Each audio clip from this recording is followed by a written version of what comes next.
Ministerial delegation to represent Nigeria at 2024 Commonwealth Heads of Government Summit in Samoa. Marry the physical structures in Ajaokuta with the write-ups that have been submitted to our committee.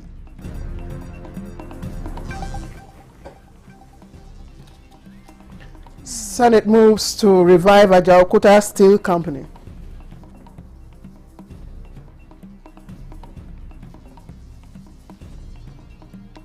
Why not let's have programs that also show what you are doing in drug demand reduction so that people know that when they see you, you are for them. Experts suggest a civil institution should manage drug rehabilitation matters in Nigeria.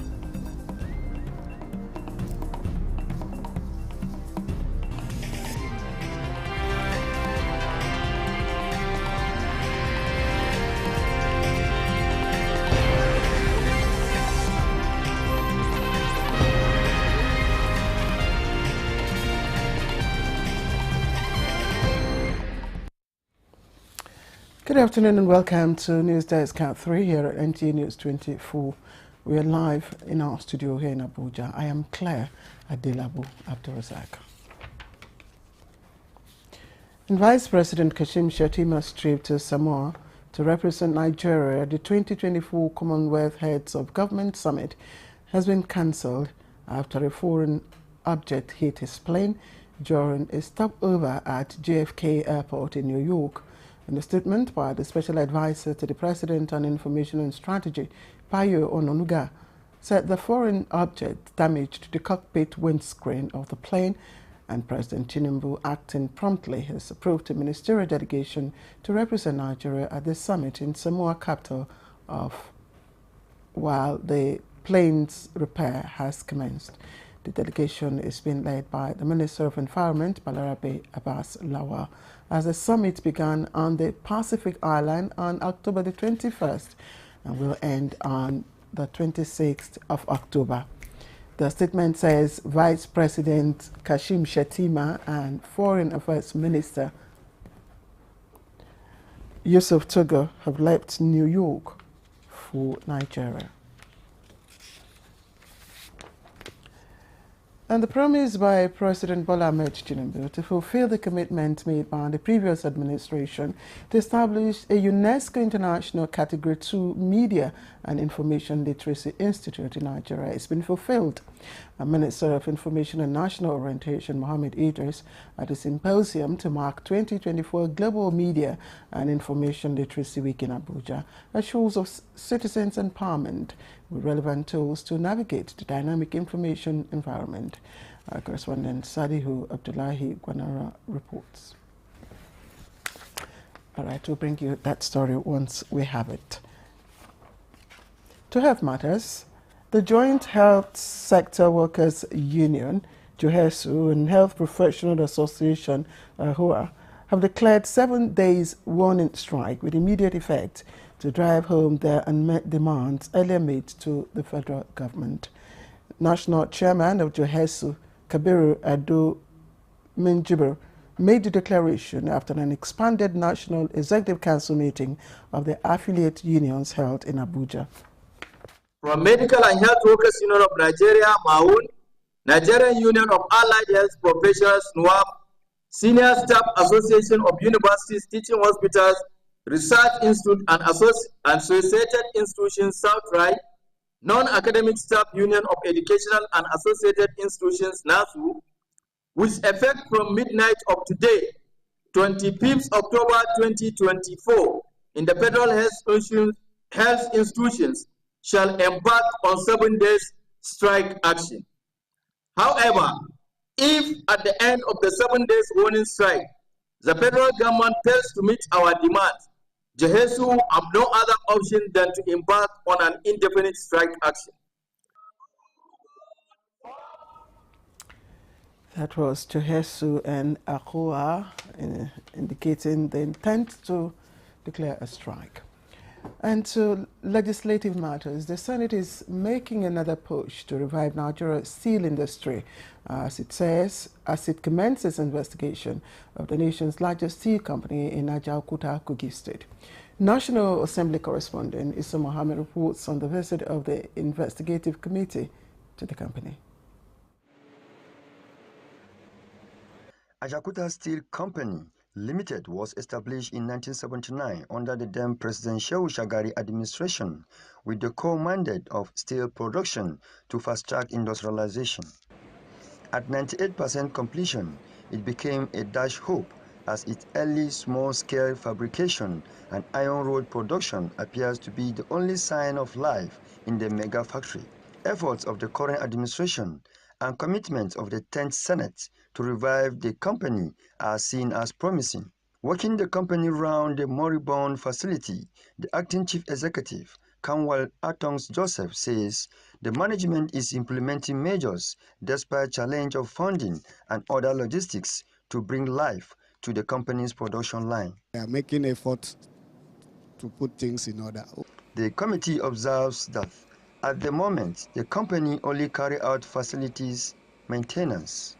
We are here to ensure that we look at Ajaokuta, be able to marry the physical structures in Ajaokuta with the write-ups that have been submitted to our committee.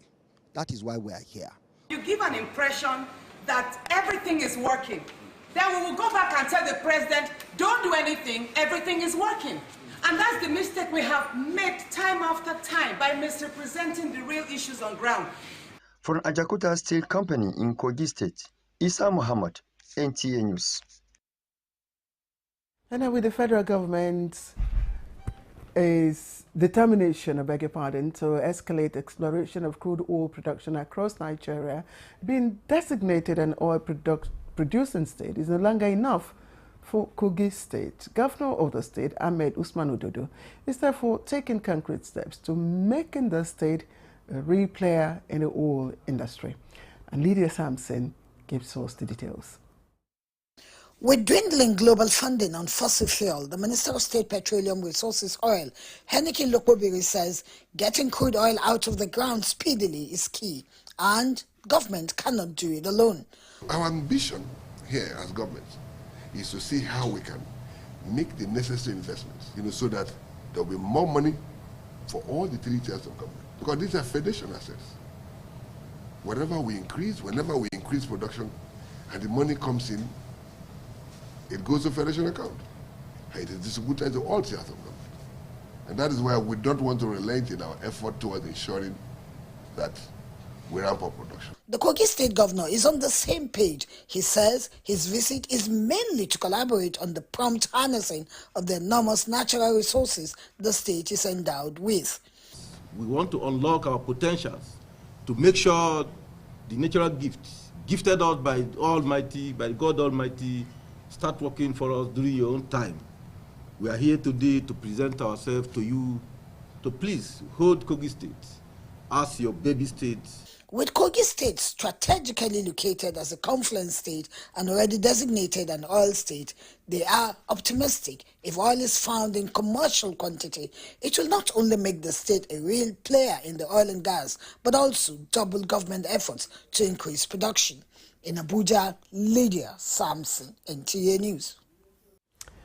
The House of Representatives says it is investigating the funding structure for MDAs in the national budget amid growing demand for exemption from the envelope budget system.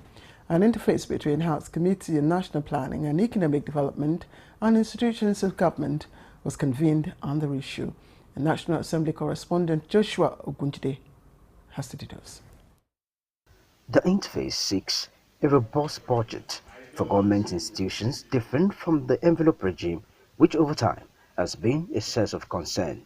Hence, the clarification on the statutory power of each of the over 1,000 MDAs in relation to the annual national budget. Please refer this committee where the revenue, where your funding is guaranteed. The council may receive donations and gifts and may engage in fundraising activities, but no funds may be raised outside Nigeria without the prior approval of the minister.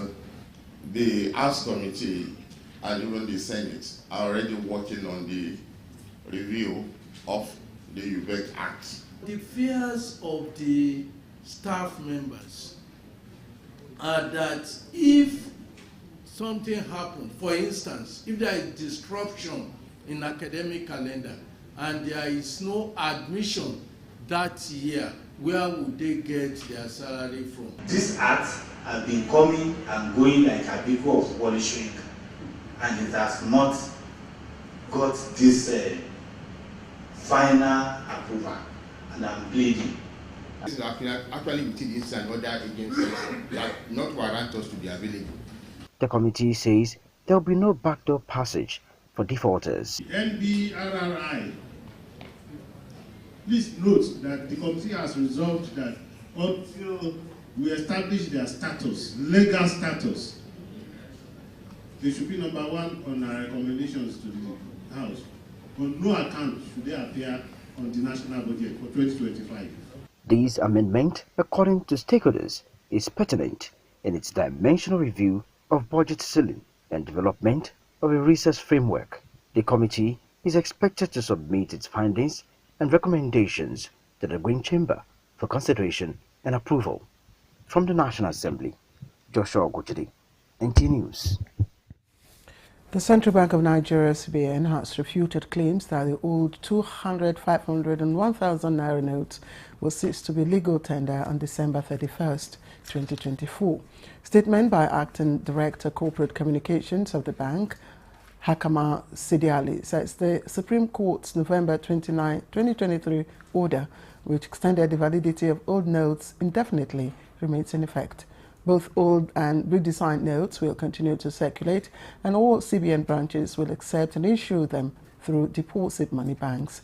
The public is urged to disregard contrary reports, use all banknotes for transactions, handle them carefully, and explore electronic payment options to ease cash lines. This is News Desk at 3. The news will return presently.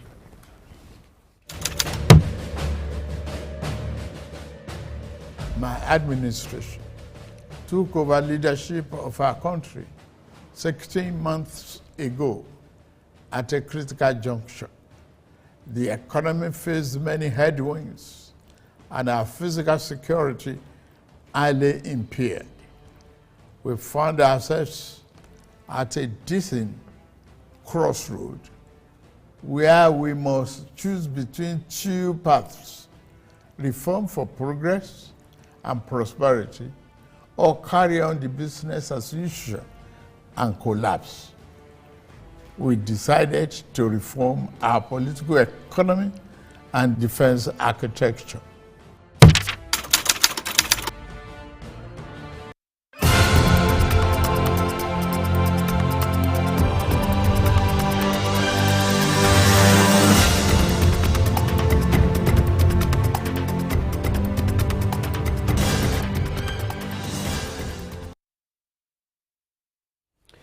Welcome back. You're watching News Desk at 3 on Nta News24.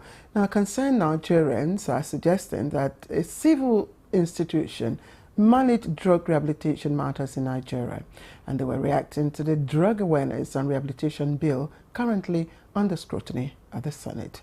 But this was while discussing on Good Morning Nigeria today. Here is Lydia Sampson's report. For these guests, the Drug Awareness and Rehabilitation Bill is a welcome development. They insist that if passed, the bill will help take vulnerable drug users off the streets for proper treatment, rehabilitation and reintegration. But they, however, caution that, laudable as the bill is to strengthen the fight against drug abuse, all shades of opinion must be considered and imputed. Arrest. I have made several suggestions to the NDLA as well. Why not let's have programs that also show what you are doing in drug demand reduction, so that people know that when they see you, you are for them. But when the suppliers see you, they know that you are against them. So, but that may be the problem that this bill may want to solve. What the bill? If you go through the bill, you will see so many things, that will certainly convince somebody that yes, we need this in Nigeria, because We are in 2024 now. We're in digital age now.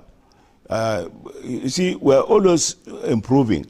Technology and things are always evolving everywhere. So I think there's need for change.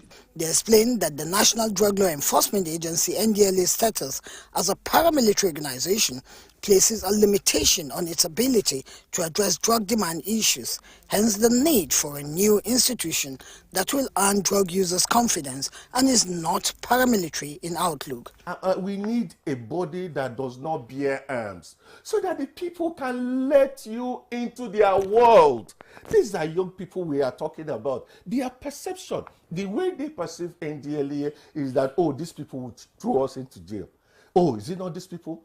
In fact, when they, they cannot separate drug consumption from drug trafficking.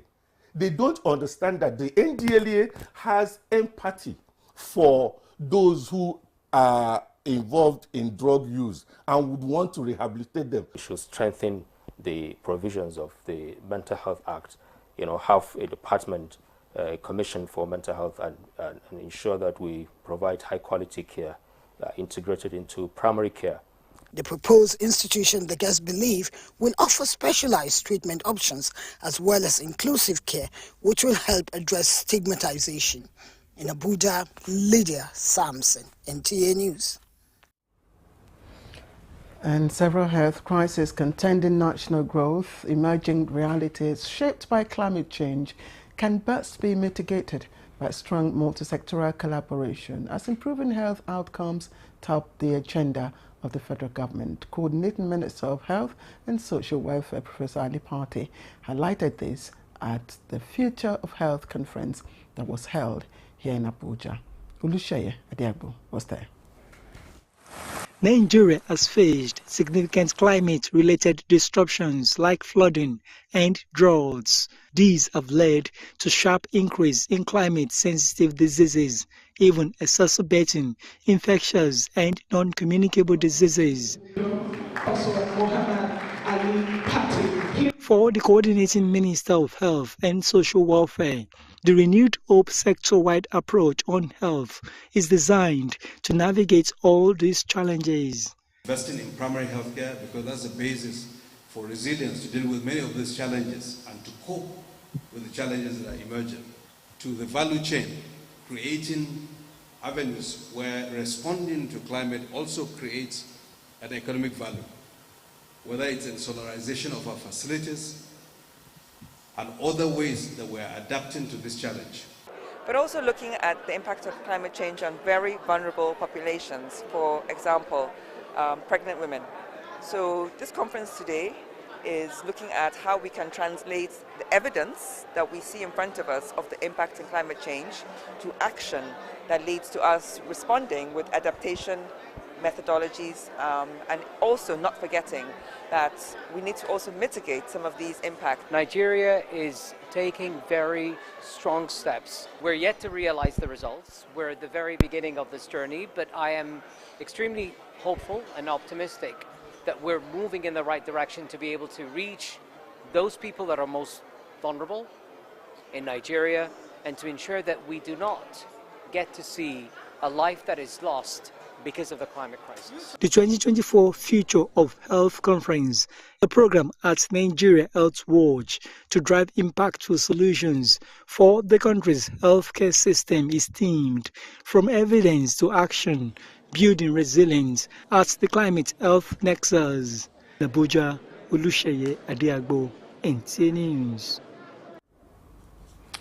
Connected Development, known as CODE, is engaging stakeholders on the need to evolve stricter accountability mechanism in education, health and social investment sectors, not to ensure funds allocated and disbursed are judiciously utilized for public good, that is. Dr. Alabi reports that this was during a breakout session at the National Accountability Summit here in Abuja. Education, health, and social investment are critical pillars of development, and engaging citizens actively in governance require their understanding of how to demand accountability. This is why Connected Development Code at this breakout session of the Nigeria Accountability Summit is engaging actors and partners on the practical steps needed to address observed loopholes that will enhance accountability and limit vulnerabilities in the sectors. If all of these sectors understand how to be accountable to the taxpayers, to the citizens, you will see that citizens can easily provide a feedback mechanism with issues. But also for implementers, for line managers, accountability mechanisms, monitoring, evaluation, it allows them to be results-based. It was an avenue for Code to present analysis of its findings on the state of basic amenities in some states in Nigeria with recommendations on how to strengthen accountability mechanisms, as panelists gave insights on transparency with a robust engagement by the youth with the presidency and ICPC representative. We are open to citizens for them to report to us on issues, and we are always there to also give them feedback on federal government interventions and programs. And we are also doing this with NOA. We found that a lot of the projects at the grassroots are funded through this project, constituency and executive project tracking, and that is your follow the money. And so we were like, no, let's look into this. Over 800 billion naira has been expended by state governments in the education sector across the states, while for the healthcare, primary healthcare, over 500 billion naira have been expended. Yet, you're not seeing commensurate development. Democracy is all about demand and supply, question and answers. And if citizens are not engaging, obviously it's going to be a one-sided thing. My takeaway is to strengthen, collaborate in order to strengthen schools, communities. The outcomes of this summit is expected to shape future policies that will strengthen accountability mechanisms, particularly in education, health, and social investment. In Abuja, Tokpe Alabi, Nta News. Now, the second Inter-Party Advisory Council Roundtable on 64 years of independence, inclusive democracy, and the options of special seats for women has ended in Abuja with a reminder to the political elite to continue to play the game according to the rules. Here is Timothy Yusuf with this report. And most importantly, this policy roundtable by the leadership of the Inter-Party Advisory Council is second in the series. The first edition centered on the role of the judiciary in Nigeria's democratic sustainability. This edition examined 64 years of Nigeria's independence, inclusive democracy, and the options of special seats for women.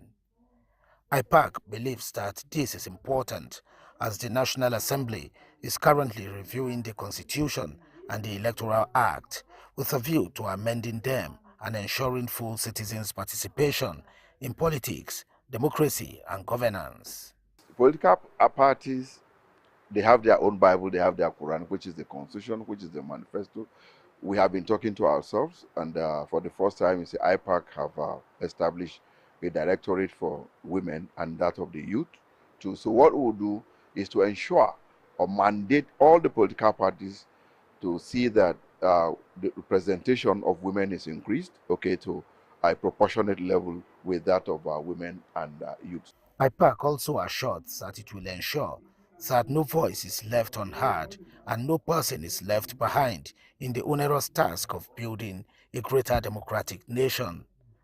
And for sustainable democracy, it urged citizens to continue to participate in political processes and represent their interests, concerns, and aspirations in decision-making. The policy roundtable discussions focused on how far Nigerians have gone in fostering inclusive democracy after 64 years of independence and 25 years of unbroken democracy. Timothy Yusuf, Nta News. Now, the head of the Civil Service of the Federation, Didier Esther Wilson-Jack, has commended the Federal Public Service Games for introducing Paralympic Games to this year's Federal Public Service Games. Now, this was at a meeting with the executive of FEBSCA in her office in Abuja. Now, the meeting was to brief the head of service on preparations for the upcoming games scheduled to hold in Port Harcourt next month.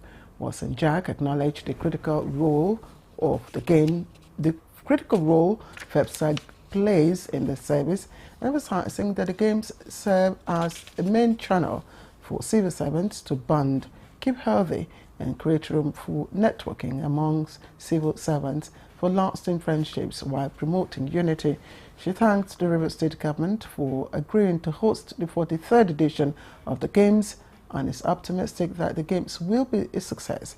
President of FEPSCA, Aloku Omibi, disclosed that the Paralympic Games have been introduced to create a culture of inclusivity that values and supports the incredible talents of all athletes, including persons with disabilities.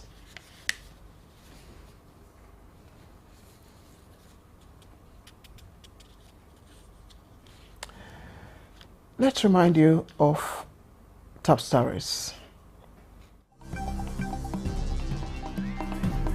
Nigeria, a 2024 Commonwealth Heads of Government Summit in Samoa.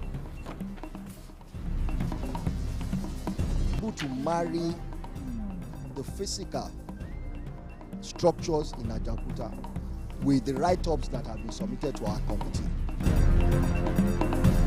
Senate votes to revive Ajaokuta Steel Company.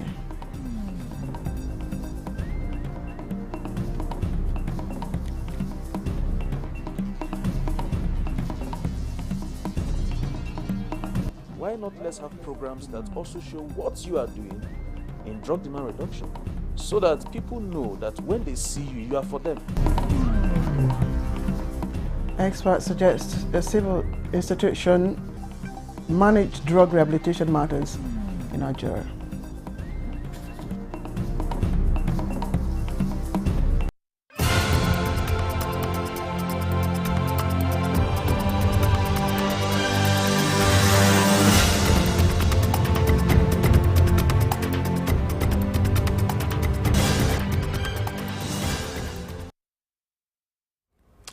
All right, join me again at 6 for another edition of News Desk.